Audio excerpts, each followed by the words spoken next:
चटैया बेटी हो बैठल बानी धिया वा बैठवले हो बानी धिया वा बैठवले हो बानी पत्थर के छतिया बेटी हो कैले बानी धिया दान करत हो बानी धिया वाके तेजत हो बानी। ऐसा ऐसा बात लोग कहला कि दुश्मन के भी करेजा पिघल के मोम बन जाला, दुश्मन के भी आंख से आंसू आवेला। काहे के पापा पोखरा खोनावानी काहे के बनवनी चारू घाट काहे के पापा धिया जनमाई काहे के खोजिले दामाद माथावा मिसे के बेटी पोखरा खोनावानी सभावा बैठे के चारू घाट जंघिया बैठे के बेटी धिया जनमानी पमुआ पाखरे के दामाद। ऐसा ऐसा शब्द के मार होला कि केहू खाना लेके बैठल होके ओकरा खाना निमन ना लगेला। कन्यादान के गीत सुनते कोठावा ऊपरवा पापा मोरावा बोलू मोरावा बोलिया सोहावन हो लगू मोरावा बोलिया सोहावन हो लगू जागले रहिया पापा जागले रहिया आजू मारावा चोरिया होई है आजू मारावा चोरिया होई है चोरावा के नामा बताई तू हो बेटी कौन चोरावा चोरिया हो करी है कौन चोरावा चोरिया हो करी है चोरावा के नामा रामचंद्र दुलाऊ है चोरावा चोरिया हो करी है चोरावा चोरिया हो करी है चोरा सब संपत्तिया पापा है बाची जाई है सीता बेटी चोरिया हो जाई है सीता बेटी चोरिया हो जाई है। जागे बैठौले बड़े भाई की ओर तकली जानकी मैया बाबा जागे बैठली बेटी भैया मुठरा है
काहे रोता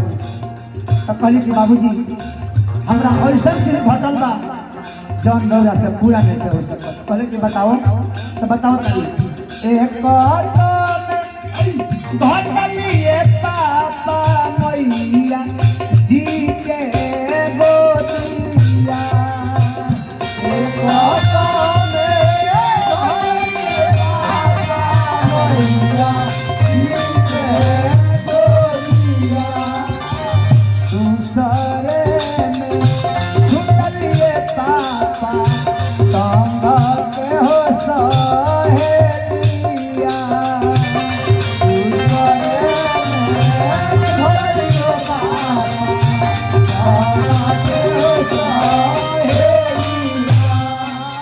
बेटी प्रश्न कर ले कि बाबूजी कौन गलती हमरा से भइल बा कि घर में भैया के रहते भाभी के रहते हमरा के रौरा अपना आँखी से दूर करता नहीं आहे पापा काना न गरिया जुआ खेलनी तो हम राके हारी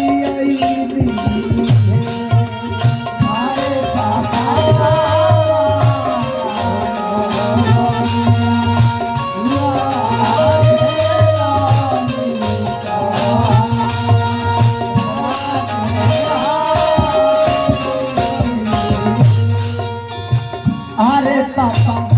बेटावा को तो हिया काहे ना अहरनी तो हम रात हारी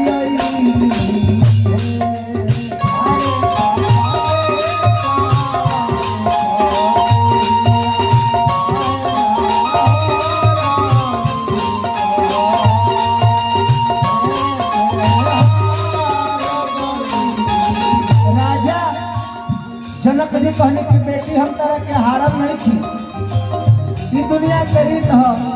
हम पूरा करता नहीं। दुनिया में कोनो बाप जिंदगी भर अपना बेटी के अपना घरे ना रखेला। आहे बेटी अयोध्या नगरिया जुआवा खेलनी तो तोहा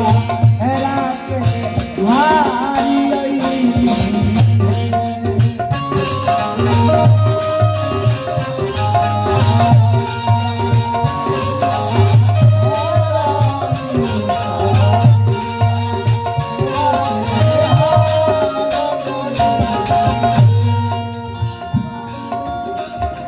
छोट बालक की तरफ से बहुत बहुत धन्यवाद प्रदान भाई। आहे बेटी बेटावा को तो हिया घर के लक्ष्मी का तू बेटी कहूँ ना भइलू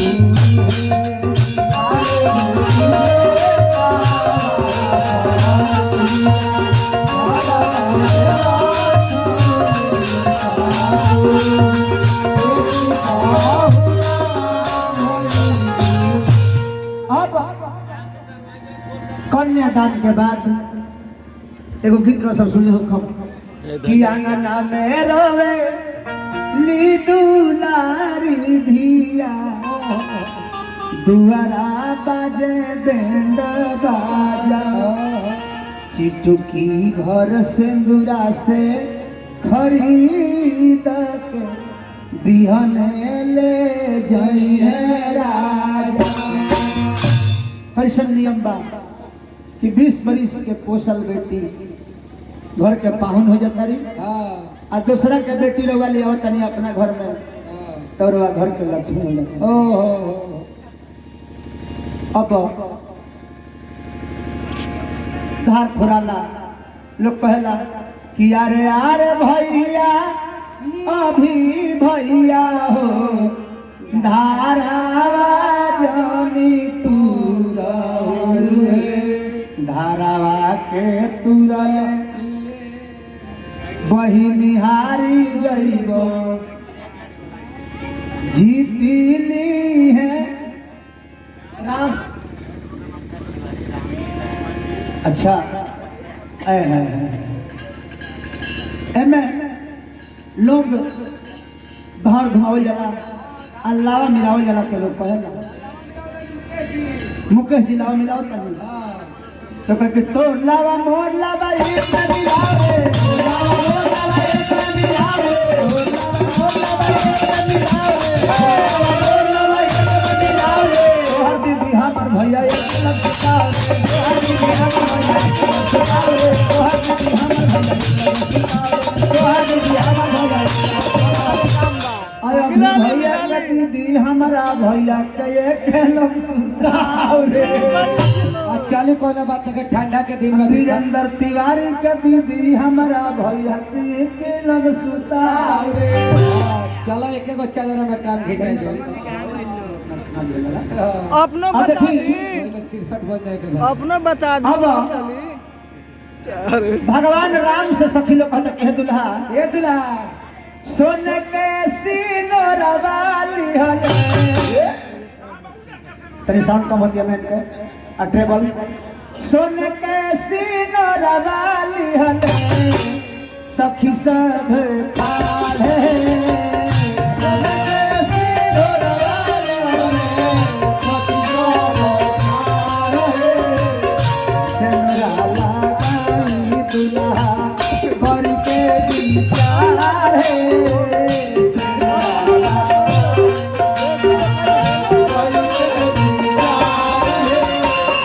आज से सिया जानकी बेटी भैली तो घर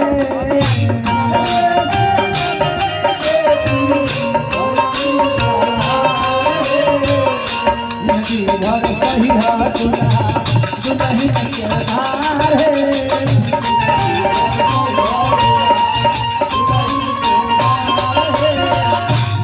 अब भगवान राम चारों भाई के कोहबर में ले जाया जाता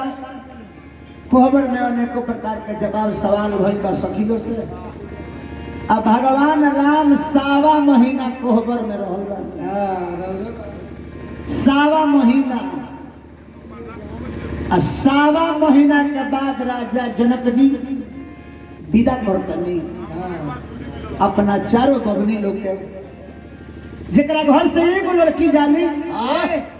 ओकरा बुझाला कि करेजा पर पहाड़ टूट के गिर गई आ जेकरा घर से एक बेर में 4 गो बेटी जाता रही माई के चलवा ध के पूछता लोग के माई पोसी पानी है मारा के करलू विदाई रे माई माई कैसे दुआरिया से जाई तू ही बताओ ए माई ले आई लेकिन क्या करो चाहे जो कुछ भी हो जाए प्राकृतिक के संनियम बा जकार्ता महाराज अलवेनी जकार्ता मलिकार की ओर से 21 रुपया बहुत बहुत रुपया के धनराशि प्रदान भइल भगवान से प्रार्थना करो शुभकामना खातिर अब जब विदाई होता तो ये मेरा बोलेरो पुरस्कार पर विदाई होता देखियो मेरा डोलिया उठा के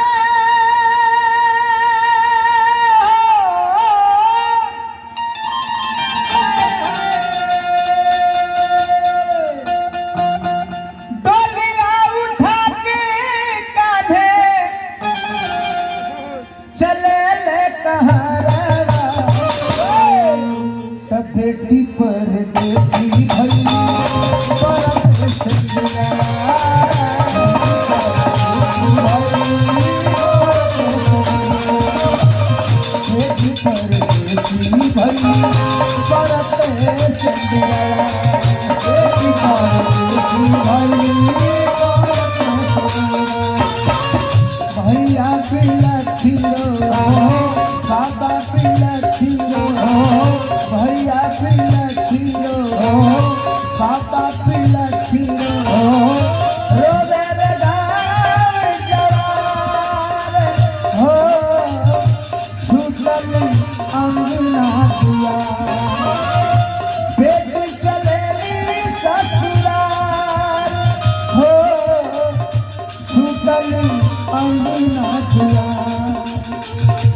बेटी चले ससुराल। जब डोली ससुराल में